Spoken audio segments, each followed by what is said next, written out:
आज सर्वांनी एकमताने आपण सगळे इथे एकत्रित व्हायच्या आधी मुंबई शहरातले 108 डेलिगेट्स जे मुंबई प्रदेशवर आहेत त्या सर्वांच्या समोर निवडणुकीची प्रक्रिया पूर्ण झाली।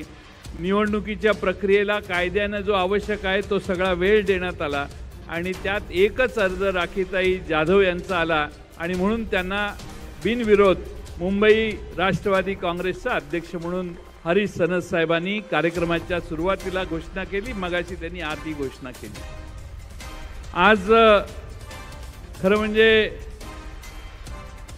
दुर्गा मातेच्या पूजेचा प्रारंभ झालाय आणि एका आमच्या भगिनीला या शहराचं नेतृत्व करण्याची जबाबदारी मिळालेली। पवार साहेबांनी व्यासपीठावर आल्यावर मला विचारलं की अध्यक्षाची निवड झाली म्हणता कोण अध्यक्ष झालं। मी म्हटलं निवडणूक झालेली आहे आणि निकाल आता आमचे हरीश सनस साहेब घोषित करतील। त्याप्रमाणे हरीश सनस साहेबांनी घोषित केल्यावरच साहेबांच्या लक्षात आलं की राखीताई आता मुंबई प्रदेशच्या अध्यक्ष झालेल्या आहेत। त्यामुळे लोकशाही कशी असते आमच्या राष्ट्रवादी काँग्रेस पक्षात ह्याचं छोटंसं उदाहरण आव्हाड साहेब तुम्हाला आम्ही दिलं। या ठिकाणी सगळे एकत्रित बसले आणि त्यांनी एकत्रितपणाने हा निर्णय घेतला। आज महाराष्ट्रामध्ये मुंबईमध्ये महिलांच्या 50% आरक्षणाची घोषणा आपले नेते आदरणीय पवार साहेबांनी केलेली होती। 33%, 30%, 33%, 50%वर हे सूत्र गेलेलं आहे। दिल्लीमध्ये अलीकडच्या काळामध्ये लोकसभेत निर्णय झाला, खास अधिवेशन भरून झाला, पण तो लगेच इम्प्लिमेंट होणार नाही। तो 29 सालानंतर इम्प्लिमेंट होणार आहे असं आम्ही ऐकलं। मग ते 28 साली देखील घोषणा केली असती तरी काही बिघडलं नसतं 2028 साली, परंतु आता ती घोषणा करायची आवश्यकता नव्हती पण केली। ठीक आहे, आमचा त्याला विरोध नाही, पण आदरणीय पवार साहेबांच्या राष्ट्रवादी काँग्रेस पक्षाने मुंबई प्रदेश स्वतंत्र आहे, स्वतंत्र अस्तित्व आहे मुंबई प्रदेश राष्ट्रवादी काँग्रेसचं, त्या प्रदेशचा कारभार एका महिलेच्या हातात दिला। हे खऱ्या अर्थानं समतेचं आणि महाराष्ट्रात आणि देशामध्ये महिलांना आम्ही संधी देतो हे दाखवून देणारं चित्र आहे, हे या ठिकाणी नम्रपणानं सांगितलं पाहिजे। राखीताई नगरसेवक म्हणून काम करत होत्या, त्यांचे वडीलही यापूर्वी या क्षेत्रात काम करत होते। राखीताईंनी पूर्ण झोकून देऊन पक्षासाठी गेले अनेक वर्ष काम केले। मधल्या काळामध्ये नवाबबाईंना अटक झाली, त्यावेळी आपल्याला कार्याध्यक्ष 2 नेमावे लागले, तसे 2 कार्याध्यक्ष नेमले, एक आपल्यात आज नाही आहेत। पण ताई मात्र अडचणीच्या पडत्या काळात पवार साहेबांच्या मागे राहिल्या। ताईंच्या चेहऱ्यावर हा प्रश्नचिन्ह नव्हतं की मी कुठं जाऊ, इकडे जाऊ का तिकडे जाऊ। ताईंनी पहिल्या उत्तर झटक्यात दिलं की साहेब कुठे आहेत तिथं आम्ही सगळे राहणार आहे। आणि त्यामुळं निष्ठा कशी असते हे देखील राखीताईंच्याकडून आपण सगळ्यांनी शिकलं पाहिजे। महापालिकेतल्या गटनेते पदाची जबाबदारी त्यांच्यावर पवार साहेबांनी दिलेली होती। महापालिकेतलं काम ते करत होत्या। महापालिकेचं काम करता करता पक्षाच्या कार्याध्यक्षाची जबाबदारी मागचे काही महिने त्यांच्यावर आहे। आता तर पक्षाचे अध्यक्ष म्हणून सर्वांना तुम्हाला बरोबर घेऊन जाऊन त्यांची निवड झाल्यामुळे त्या काम करतील असा मला विश्वास आहे। आज खरं म्हणजे मुंबई ही अनेकांना सोन्याचा अंडी देणारी कोंबडी वाटते। मुंबईकडे बघण्याचा दृष्टिकोन लोकांचा मुंबई महापालिकेकडे, यात भरपूर काहीतरी ठेवी आहेत आणि त्याकडे आपलं लक्ष असलं पाहिजे अशी भूमिका ठेवून काही राज्यकर्ते महाराष्ट्रात आणि देशात काम करतात। आणि त्यामुळे मुंबईमधल्या महापालिकेच्या ठेवीतल्या जवळपास 12,000 कोटी ठेवी या मोकळ्या करायचा निर्णय केला। म्हणजे त्या प्रमाणात मुंबई शहरात कामं करण्याचा कदाचित निर्धार केला असेल, पण कामं काय तर खांबावर लाईट लावायच्या, हाय ते मोडायचं आणि पुन्हा सजावटीच्या नावाखाली वेगळी नवी कामं काढायची। ही मुंबई महानगरपालिकेतली कामं सध्या आम्ही सगळे बघतोय आणि म्हणून आपल्या या मुंबईला आपणच मित्रांनो जपलं पाहिजे। या मुंबईवर अनेकांचा डोळा आहे, अनेकांचा डोळा जरी असला तरी तुमचा आमचा जीव या मुंबईवर जडलेला आहे। ही मुंबई महाराष्ट्रापासून वेगळी करण्याची भूमिका काही लोकांच्या मनात असेल, अप्रत्यक्ष तशी कारस्थानं चालत असतील तर ती देखील हाणून पाडण्याचं काम तुम्ही आम्ही सगळ्यांनी केलं पाहिजे। महाराष्ट्रातला खास करून मुंबईत सुरुवात झालेला शिवसेनेसारखा पक्ष देखील मोडण्याचं काम काही लोकांनी केलं। शिवसेनेसारखा पक्ष जो मुंबईतल्या अनेक प्रश्नांशी निगडीत आहे। मुंबईमध्ये मागच्या काळामध्ये महापालिकेच्या निवडणुका झाल्या, साम दाम दंड भेद याचा वापर करून मुंबई महानगरपालिका ताब्यात घेण्याचा प्रयत्न झाला, पण मुंबईतल्या सामान्य नागरिकांनी, मुंबईतल्या सगळ्या लोकांनी पुन्हा एकदा उद्धव ठाकरेंच्या नेतृत्वाखालच्या शिवसेनेला मुंबईत काम करण्याची संधी दिली।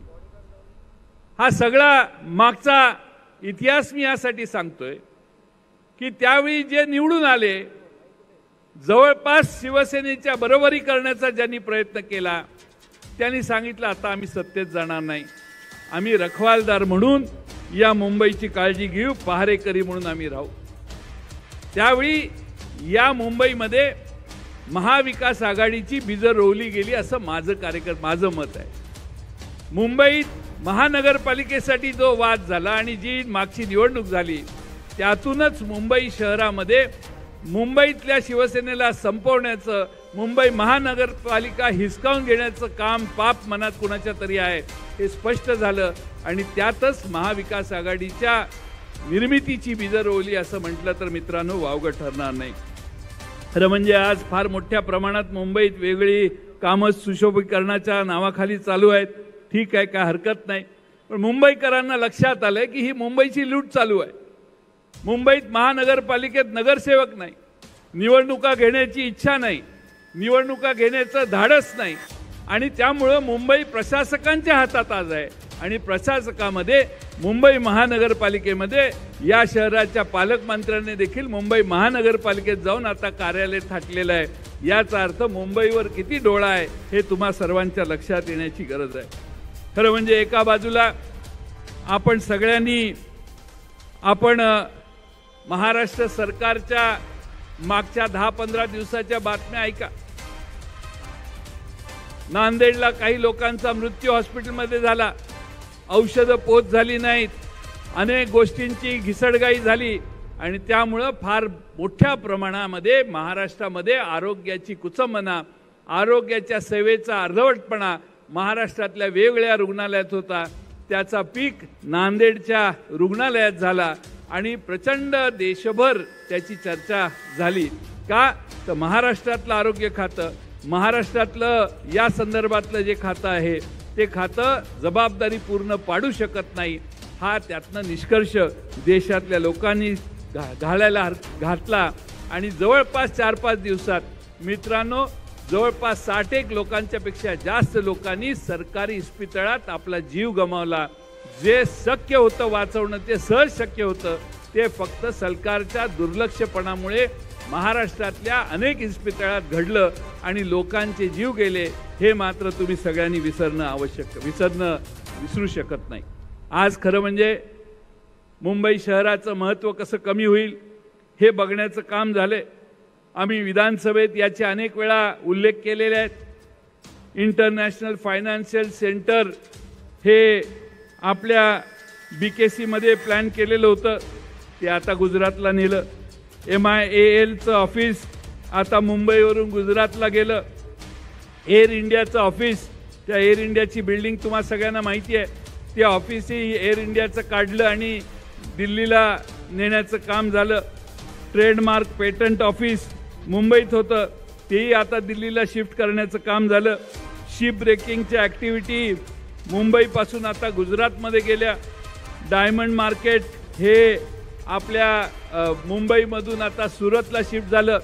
म्हणजे मुंबईमध्ये ज्या ज्या गोष्टी आहेत त्या सगळ्या आसपासच्या किंवा दिल्लीच्या ठिकाणी नेऊन ठेवण्याचं काम मागच्या काळात झालं। मुंबई कमजोर करण्याचाच हा प्रकार आहे। यात महाराष्ट्रात आणि मुंबईतल्या लोकांच्यात काही गैरसमज राहण्याची आवश्यकता नाही आहे। मुंबई ही देशाची आर्थिक राजधानी होती, मुंबईचं महत्त्व प्रचंड मोठं होतं, पण एके दिवशी मुंबईचं महत्त्व कमी करायचं आणि आपल्या शेजारच्या राज्याचं महत्त्व वाढवायचं असा जर कोणाचा निर्धार असेल तर त्यापासून देखील मुंबईत राहणाऱ्या नागरिकांनी सावध होण्याची गरज आहे, अशी माझी आपणा सर्वांना आग्रहानं विनंती आहे। खरं म्हणजे अनेक प्रश्न आहेत.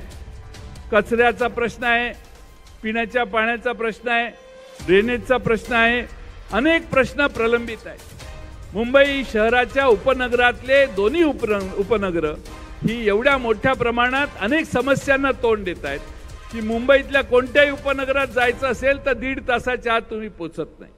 मुंबईतल्या कोणत्याही भागात तुम्ही जायचं असेल तर संध्याकाळी 5, 4, 4:30 नंतर 2-2 तास एकेका ठिकाणी पोचायला लागतात. आणि त्यामुळं मुंबईतला माणूस हवालदिल झालेला आहे.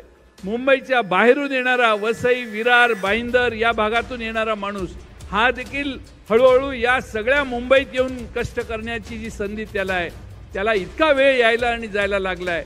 दिवसेंदिवस सुविधा वाढल्या तर वेळ कमी होईल वाटतं, पण आता तो वेळ वाढायला लागलेला आहे. आणि त्यामुळे एकंदरच मुंबईतल्या उपनगरातले नवे अनेक प्रश्न आहेत जे आपल्या आम्हा सगळ्यांना आता हातात घ्यावे लागतील.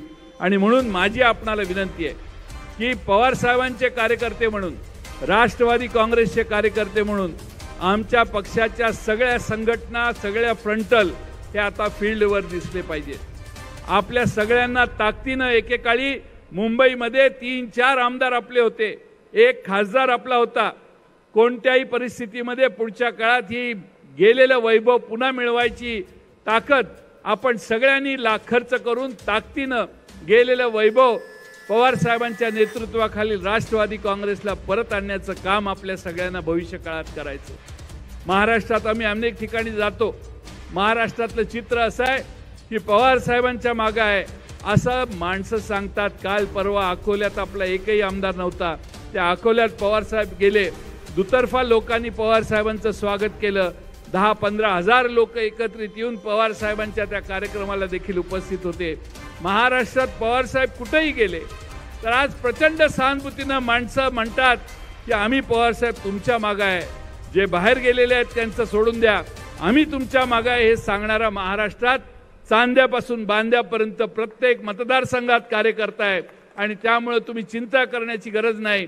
मुंबईतल्या सगळ्या प्रश्नात आपण सगळ्यांनी जातीनं लक्ष घाला. राखीताईंना माझी विनंती आहे की नवीन टीम तुम्ही तुमच्याबरोबर काम करायला घ्या आणि चांगल्या पद्धतीनं मुंबई शहर पिंजून काढा. या शहरातल्या प्रत्येक वॉर्डातल्या वॉर्ड अध्यक्षाने आपल्या वॉर्डातल्या प्रत्येक प्रश्नाबद्दल मोर्चा काढणं, अधिकाऱ्यांच्याकडे जाऊन तो प्रश्न सोडवणं, आवश्यक असेल तर आंदोलन करा, आंदोलन नसेल योग्य मार्गाने प्रश्न सुटणार असेल तर त्यासाठी धडपड करा. हे चित्र आपल्या मुंबई शहरातल्या प्रत्येक वॉर्डात तुम्ही सगळ्यांनी दाखवण्याचं काम करा. एवढीच विनंती आज या ठिकाणी करतो. राखीताईंच्या नेतृत्वाखाली आमचा राष्ट्रवादी काँग्रेस पक्ष मुंबई शहरात अधिक वाढेल, अधिक भक्कमपणाने उभा राहील असा विश्वास मी या निमित्ताने व्यक्त करतो आणि माझे 2 शब्द पूर्ण करतो. धन्यवाद.